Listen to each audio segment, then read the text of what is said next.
வணக்கம் சார். யாத் வஷியம்ங்கிற புக்கு படிச்சுட்டு இருக்கீங்க இல்லையா? ஆமாம், யாத் வஷியம். இது என்ன தமிழ் பெயர் மாதிரியே இல்லையே?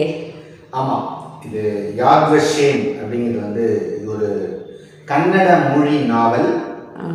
நேமி சந்திரா அவங்க எழுதியிருக்காங்க, புகழ்பெற்ற ஒரு எழுத்தாளர். அவங்க எழுதின நாவல். இதை நல்ல தம்பி அப்படிங்கிறவர் மொழிபெயர்த்திருக்கிறார் தமிழில். ஒரு அருமையான நாவல். ஏறத்தாழ ஒரு 358 பக்கங்கள் கொண்ட நாவல். கடைசி 20 பக்கம் இந்த ஆசிரியர் இந்த புத்தகம் எப்படி உருவாக்கினாங்கிறதுக்காகவே எழுதிட்டாங்க ஒரு 20 பக்கம். அப்போ யாத் வஷியம்ங்கிறது கன்னட சொல்லுங்களா? ஆமாம், இது இஸ்ரேலில் இருக்கக்கூடிய நினைவு சின்னம். அந்த இறந்து போனவர்களுக்காக அவங்க ஒரு அருங்காட்சியகம் ஏற்படுத்தியிருக்காங்க. அதுவும் குறிப்பாக அந்த நாஜிக்கள், ஹிட்லருடைய இனப்படுகொலை நடந்த காலகட்டத்தில் அதில் அவர்களுக்காக ஒரு நினைவு சின்னம் ஏற்படுத்தியிருக்காங்க. அந்த நினைவு சின்னத்தின் பெயர் யாத் வஷியம். அதான் இந்த புத்தகத்தினுடைய பெயர். ஓ, சரிங்க சரிங்க.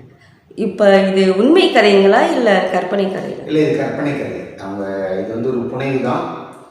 ஆனால் அந்த புனைவில் உண்மையாக அந்த காலகட்டத்தில் என்னென்னலாம் நடந்ததுங்கிறத கிட்டத்தட்ட ஒரு பெரிய ஆய்வு மாதிரி செய்து இவங்க இங்கேருந்து நேரடியாக அங்கே போயிருக்கிறாங்க. போய் ஜெர்மனுக்கு போய் அமெரிக்காவுக்கு போய் ஒவ்வொரு இடத்துக்கும் போய் சம்பந்தமான தரவுகளெல்லாம் தயார் பண்ணி ஒரு 8 வருட உழைப்புன்னு சொல்கிறாங்க அவங்க இந்த நாவலை. சாகித்ய அகாடமி விருது பெற்ற நாவல் இந்த நாவல். ஒரு அருமையான நாவல். ஆகவே இது புனைவாக இருந்தாலும் அன்றைக்கு நடந்த உண்மை சம்பவங்கள் அதன் மீது கோர்க்கப்பட்ட கதை. ஓ, சரி சரி சரி. இந்த கதாபாத்திரங்கள் கற்பனை, கதைகள் உண்மை அப்படி சொல்லலாம். இந்த புத்தகம் எதை பற்றி பேசுது? ஒரு ரொம்ப அருமையான நாவல். என் மனதை ரொம்ப பாரமாக்கிய நாவல்களும் இந்த யாத் வஷியம் ஒன்று. ஏன்னா ஒரு 11 வயது சிறுமி, அது இப்படி கூட ஆரம்பிக்கலாம். கடைசியாக கிளைமேக்ஸில் ஒரு அம்மா, ஒரு 70 வயதுக்கு அதிகமான ஒரு அம்மா தன்னுடைய பையன் ஒரு விஷயம் சொல்கிறான். அவங்க வீட்டில் ஒரு பெண் அடைக்கலமாக தங்கியிருக்கிறாங்க ஒரு பெண்ணு. அந்த பெண்ணை ஒரு கட்டத்தில் அவன் நேசிக்கிறான். அதன் பிறகு தெரியுது அந்த பெண் ஒரு முஸ்லீம் பெண் அப்படின்னு. அப்போ தான் அவனுக்கு தெரிய வருது.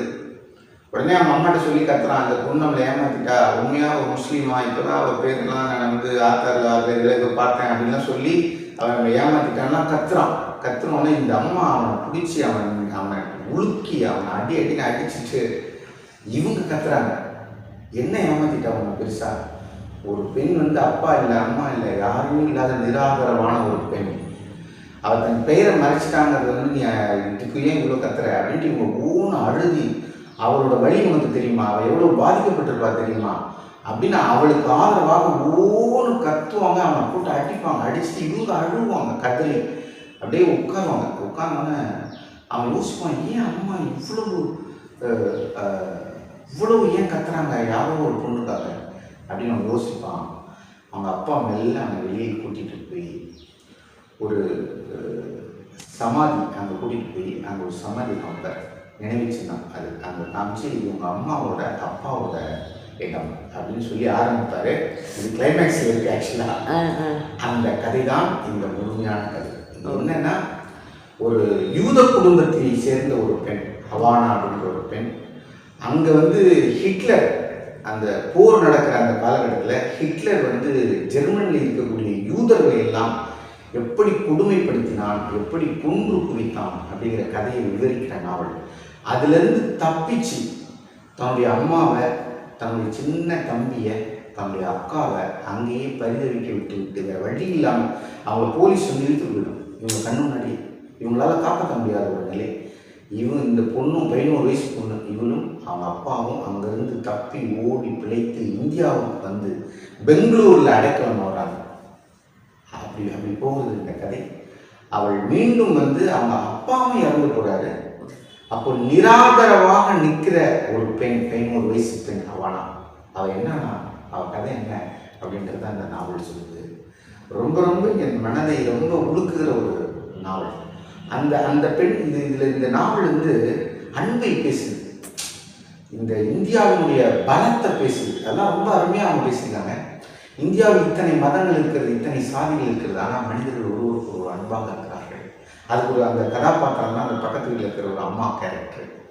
அந்த அம்மா வந்து இந்த 11 வயசு பெண்ணை தன்னோட அணைத்து வீட்டில் வைத்து வந்தாங்க. அவங்க அப்பா இறந்தாலும் ஒரு 12 வயசு ஆகிற பெண் அவள் என்ன பண்ணுவாள் தனியாக அப்படின்ட்டு அவளை வீட்டோடு அணைத்து கொண்டு, அவங்க ஒரு இந்து குடும்பத்தை சேர்ந்தவங்க, அவங்க வீட்டிலேயே வளர்றாங்க, அவங்க வீட்டு பையனையே கல்யாணம் செய்தால் ஒரு இந்துவாக மாறுகிறார். ஒரு யூத குடும்பத்து பெண், அந்த நம்பிக்கைகளை எல்லாம் வைத்திருக்கக்கூடிய ஒரு பெண் இங்கே வந்து தன் வாழ்க்கை சூழலாக ஒரு இந்துவாக மாறுகிறாள்.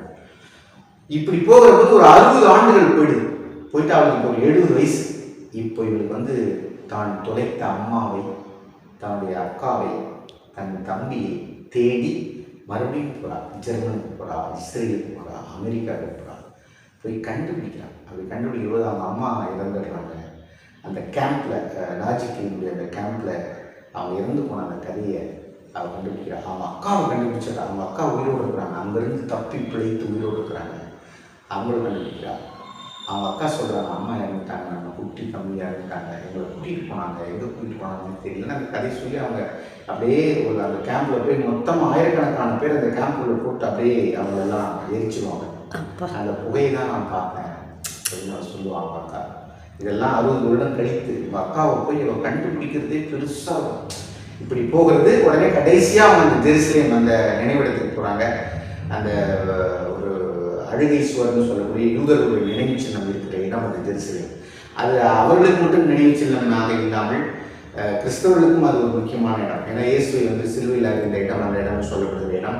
இஸ்லாமியர்களுக்கும் அது ஒரு புனித இடம். இப்படி 3 பேருக்கும் ஒரே இடத்தை பகிர்ந்துக்கிற இடம் தான் அந்த இடம். அதனால தான் அது எப்பயுமே சண்டையாக இருக்கு அந்த பூமி அப்படின்னு அந்த மத சண்டையெல்லாம் பேசிட்டு கடைசியாக கிளைமேக்ஸில் ஒரு அழகான விஷயம் சொல்லுவாங்க. நான் வந்து இங்கேயே இருந்துருன்னு அவங்க அக்கா சொல்லுகிற போது, இல்லை எனக்கு இந்தியாவே நல்லா இருக்குன்னு சொல்லி முடிக்க வேண்டாம். ரொம்ப டச்சிங்காக இருக்கும், ரொம்ப அருமையாக அதை பண்ணியிருப்பாங்க. ஏன்னா இந்தியா எத்தனையோ மதங்களாலும் சாதிகளாலும் இருந்த போதும் கூட அங்கே ஒருவர் அணைத்துக் கொள்கிறார்கள்னு அவங்க சொல்கிற அந்த பாங்கு அது வந்து ரொம்ப அழகாக இருக்கும்.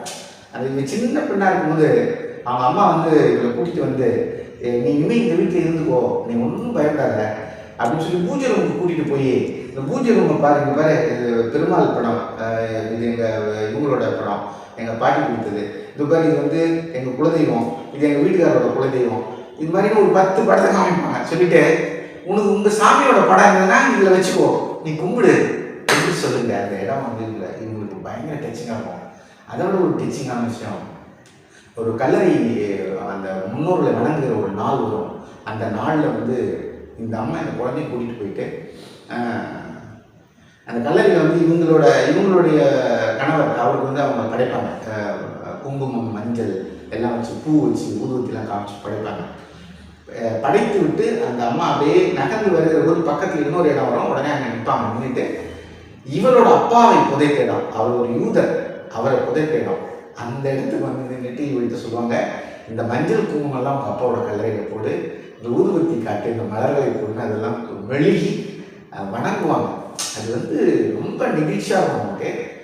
இதுதான் இந்தியா என்று அவர் வந்து அந்த அம்மாவோட கேரக்டர் வந்து ரொம்ப மனசில் ஆழமாக வச்சுருவாங்க. இதுதான் இந்தியான்னு சொல்லுவாங்க. ஏன்னா அங்கே ஒரே போர் வந்துகிட்டே இருக்கு இஸ்ரேலில், பாலஸ்தீனத்தில். அந்த மண்ணுக்கு தான் அவள் போயிருக்கிறாள். அப்போ அவள் சொல்லுவாள், நாம் எதற்காக இது மீண்டும் நடக்கக்கூடாதுன்னு சொன்னோம். ஒரு ஹிட்லர் வந்தபோது இப்படிப்பட்ட கொடுமைக்காரன் மீண்டும் வரக்கூடாதுன்னு சொன்னோம். ஆனால் இங்கே ஒரே போராக இருக்குது. ஆனால் இந்தியாவில் பாரு, எவ்வளோ மதங்கள் எவ்வளோ பேர் இருந்தாலும் ஒரு தாய் நம்ம பாசத்தோடு அணைத்தாள் அப்படின்னு நம்ம சொல்கிற அந்த இடங்கள் இதெல்லாம் ரொம்ப டச்சிங்கான இடம். இப்படி நிறைய இருக்குது இந்த நாவல். இந்த புத்தகம் எப்போ வெளியிட்டிருக்குதுங்க? 2020 வந்து முதல் பதிப்பு வெளியில் வந்திருக்கு. மறுபடியும் 2023 2ஆம் பதிப்பு வெளியிட்டிருக்கிறது. எதிர் வெளியீடு அவங்க வெளியிட்டிருக்காங்க, பொள்ளாச்சியில் அவங்க வெளியிட்டிருக்காங்க. 450 ரூபா புத்தகம், 198.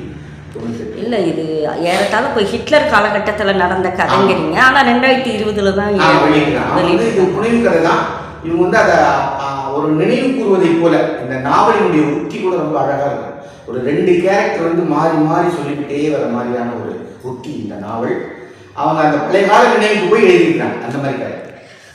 இந்த கதை அவசியம் இந்த காலத்தில் படிக்கணும்னு நினைக்கிறீங்களா? இது பழைய வரலாற்றை தெரிஞ்சுக்கிறதுக்கா?